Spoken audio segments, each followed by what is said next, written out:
Welcome to English via AI. Imagine a small room made of stone. Imagine one tiny window high on the wall. Through that window, a man can see a small piece of sky. He is not young anymore. His hair is turning gray. He has been inside this room for many years. Outside these walls, the world is changing. But inside, time moves slowly. Many men would lose hope in a place like this. Many would grow angry. Many would give up. But this man is different. He waits. He thinks. He learns. And he believes that one day things will change. Years later, he would walk out of prison, and he would not carry anger in his heart. He would carry forgiveness. This is the story of Nelson Mandela. The story begins far away from any prison. It begins in a small village in South Africa. The year was 1918. In this village, life was simple. There were green hills, open fields, and quiet rivers. Children played outside. Families lived close to the land. Into this world, a baby boy was born. His family gave him a name in their language. The name was Rolihlahla. People often say this name means something like troublemaker. It was a playful name. Nobody knew how true it would become. Later, at school, a teacher gave him an English name. That name was Nelson. As a boy, he listened to the stories of his people. He heard about old kings and brave leaders. He learned about respect, honor, and community. His father was a local leader, a man people listened to. But his father died when Nelson was still young.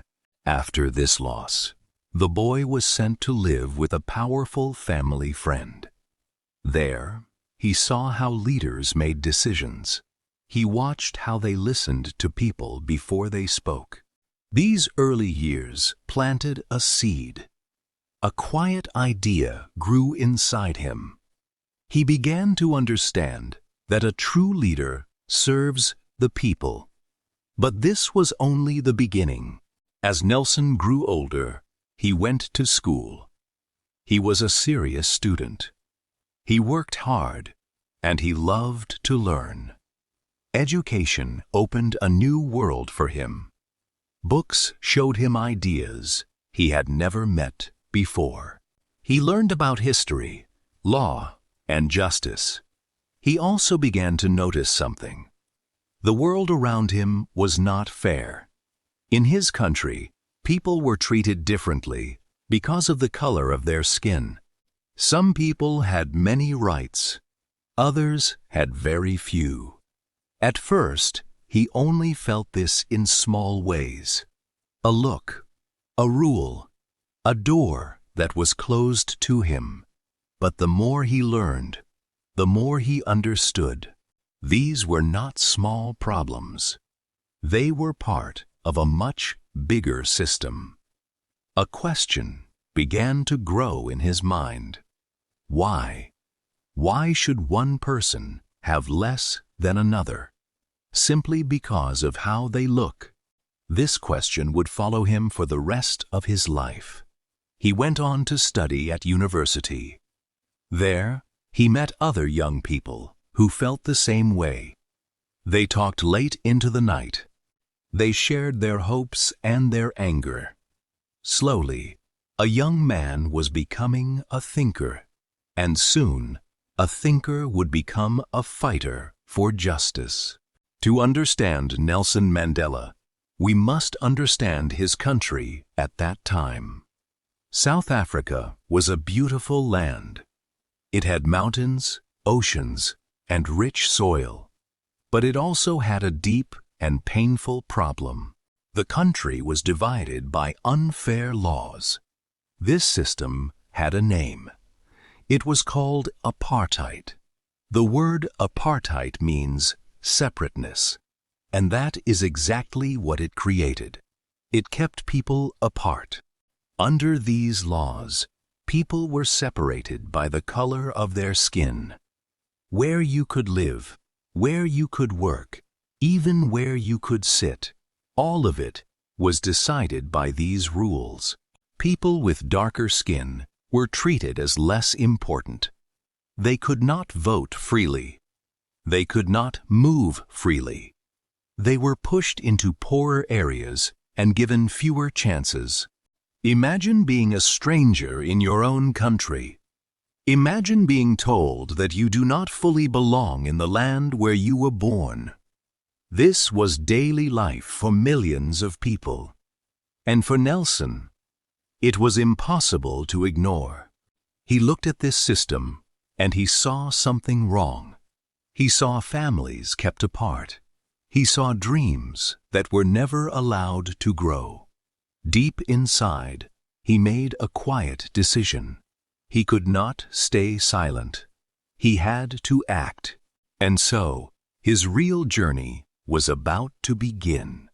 Nelson moved to the big city of Johannesburg.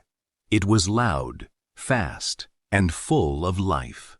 It was very different from his quiet village. In the city, he saw the unfair system up close. He saw how hard people worked for so little.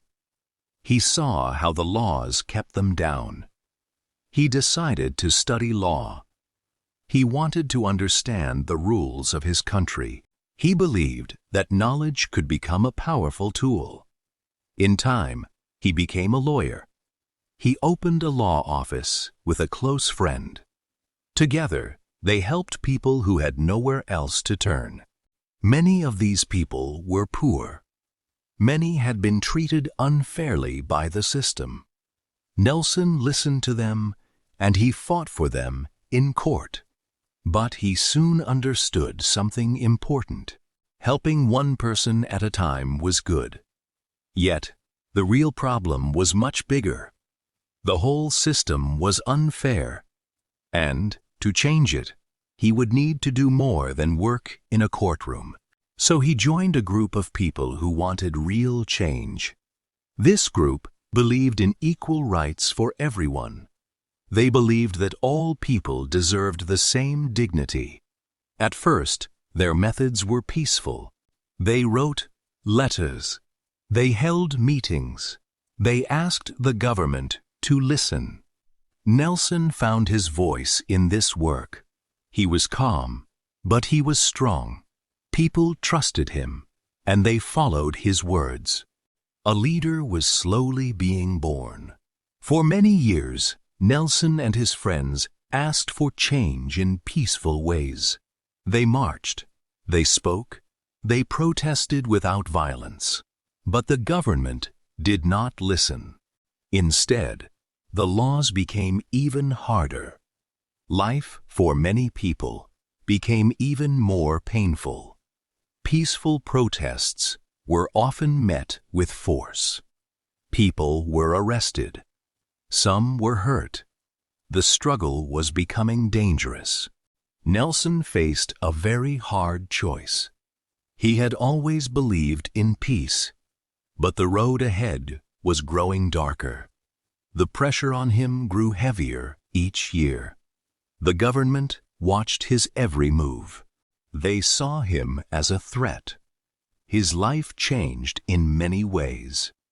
He had less freedom. He had to be careful. He often had to hide. This was a difficult time, not only for him, but for his family too. He was away from home for long periods. He missed important moments with the people he loved. Yet, he did not stop. He believed the cause was bigger than his own comfort. This was one of the hardest periods of his life. He had to balance his duty to his country with his love for his family. The struggle was long. It tested his patience, and the greatest test was still to come. One day, the moment came that would change everything. Nelson Mandela was arrested. The government brought him to court. The whole country watched. The whole world began to pay attention. This was no small case. The charges against him were very serious. If found guilty, he could spend the rest of his life in prison. But Nelson did not stay silent in that courtroom. He stood up and he spoke. He did not speak only for himself. He spoke for millions of people. He spoke for justice, for freedom, and for equal rights. He explained why he had fought. He explained the dream he carried in his heart. He spoke of a country where all people could live together as equals. His words were calm, but they were powerful. They reached far beyond the walls of that courtroom. In the end, the court made its decision. Nelson Mandela was sent to prison. The sentence was long, very long. For many people, this felt like the end of the story. Their leader was gone. The door had closed behind him. But history would prove them wrong. Because some stories do not end in a prison cell. Sometimes they only grow stronger there. Nelson Mandela was taken to a prison on a small island. The island was called Robben Island. It sat in the cold sea, far from the mainland. His cell was small. It had a thin mat on the floor, a small window, and very little else. This tiny room would be his home for many years. Life on the island was hard. The days were long and the work was heavy. Prisoners broke rocks under the hot sun. The bright light hurt their eyes. The food was poor. The nights were cold. Comfort was something from another life. But the hardest part was not the work. It was the loss of freedom. He could not see his family when he wished. He missed birthdays. He missed funerals. He missed the people he loved. Many men would have broken inside a place like this. Many would have lost all hope. But Nelson did something remarkable. He kept his mind strong. He read books when he could. He learned new ideas. He even taught other prisoners. Together, they turned the prison into a kind of school. He stayed calm. He stayed patient. He held on to his dream, year after year. In total, he spent 27 years behind bars. 27 years is a very long time. It is most of a lifetime. Yet, through all those years, one thing never died: his hope. While Nelson sat in his cell, something was happening outside. His name was spreading across the world. People in many countries heard his story. They learned about the unfair laws in South Africa. They learned about the man who was locked away for fighting them. At first, only a few voices spoke up. But slowly, those voices grew louder. Around the world, people began to ask one simple question: why is this man still in prison? Crowds gathered in faraway cities. They held signs with his name. They sang songs for his freedom. Students, workers, and leaders joined the call. The pressure on the South African government grew stronger every year. The world was watching now, and the world did not like what it saw. Nelson became a symbol. He became a symbol of hope, of patience, and of the fight for justice. Even in prison, he was leading without saying a word. It is a powerful idea. A man in a small cell with no freedom was changing the hearts of millions. His silence had become one of the loudest sounds in the world. And slowly, the walls of the old system began to crack. After 27 long years, the day finally came. The world held its breath. The gates of the prison opened, and Nelson Mandela walked out, a free man. He was older now. His hair was gray, but he stood tall, and he walked with quiet strength. Huge crowds were waiting for him. People cheered. People cried. Some could not believe their eyes. The man they had waited for was finally free. This was a moment of great joy. But it was also a moment of great fear. The country was tense. Years of pain had left deep wounds. Many people were angry. Some feared that violence would explode. Everyone wondered the same thing. What would Nelson Mandela do now? He had spent 27 years in prison. He had lost so much. Many expected him to feel hatred. Many expected him to seek revenge. But Nelson surprised the world once again. He did not speak of anger. He spoke of peace. He did not call for revenge. He called for forgiveness. He believed that the future was more important than the past. He believed that his country could heal. It was a brave choice, and it was only the beginning of his greatest work. After his release, Nelson Mandela did not rest. There was still so much work to do. His country was not yet free. He sat down with the same government that had kept him in prison.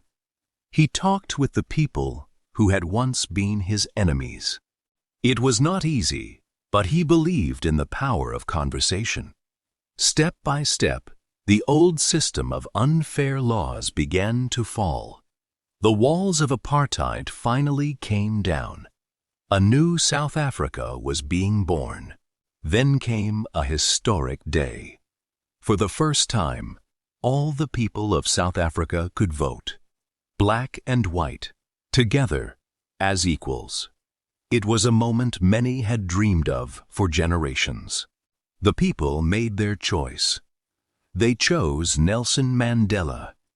He became the president of South Africa. Think about how amazing this was. A man who had spent 27 years in prison now led the entire nation. But becoming president was not his greatest act. His greatest act was how he chose to lead. He did not punish his old enemies. He did not seek revenge. Instead, he invited everyone to build the future together. He worked to heal the wounds of the past. He asked people to forgive so the country could move forward. He showed that strength and kindness can live in the same heart. Under his leadership, a broken nation began to mend. So what can we learn from the life of Nelson Mandela? His story is not only about a famous leader.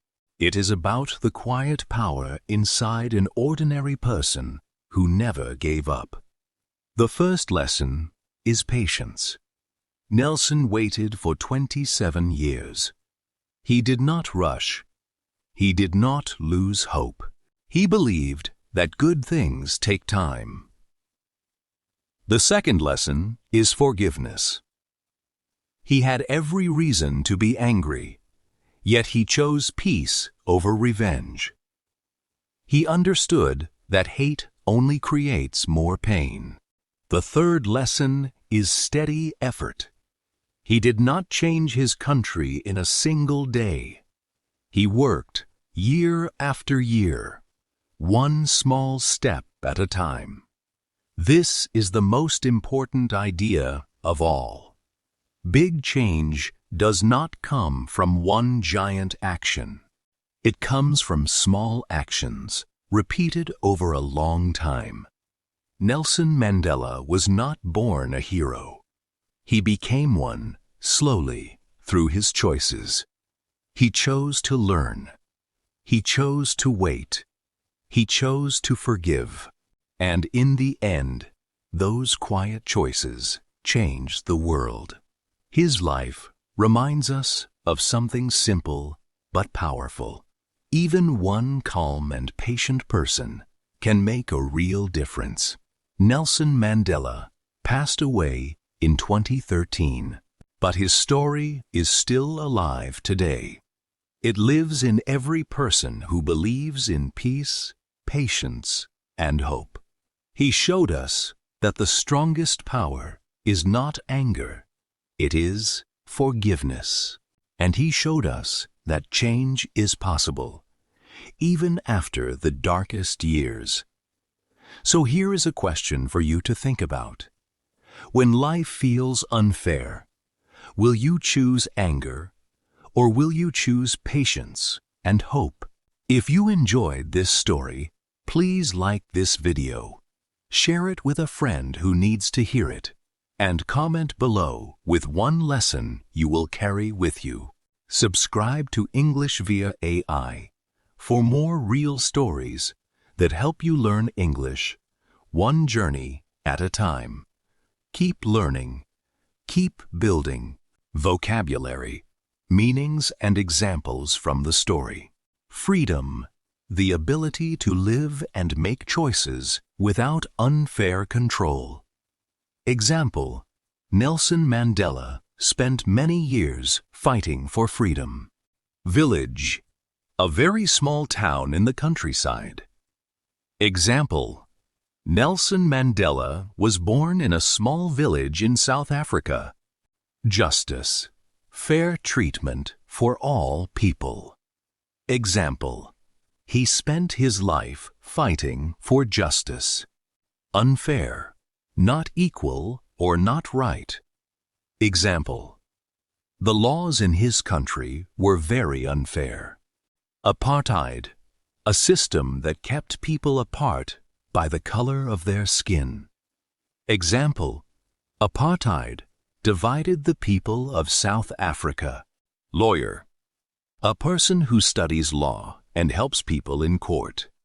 Example: Nelson became a lawyer to help poor people. Prison, a place where people are kept and cannot leave. Example: he spent 27 years in prison. Hope, a strong feeling that good things will happen. Example: he never lost hope, even in his small cell. Forgiveness, choosing not to stay angry with someone. Example: he chose forgiveness instead of revenge. Patience, the ability to wait calmly for a long time. Example: his patience helped him change his country. Grammar tip: past simple versus present perfect. We use the past simple for actions that are finished in the past. We often know the time. Example 1. Nelson Mandela spent 27 years in prison. Example 2. He became the president of South Africa. We use the present perfect to connect the past to the present. The action still matters today. Example 1. His story has inspired millions of people. Example 2. The world has learned a lot from his life. A simple way to remember: use past simple for a finished moment and present perfect when the past still touches today.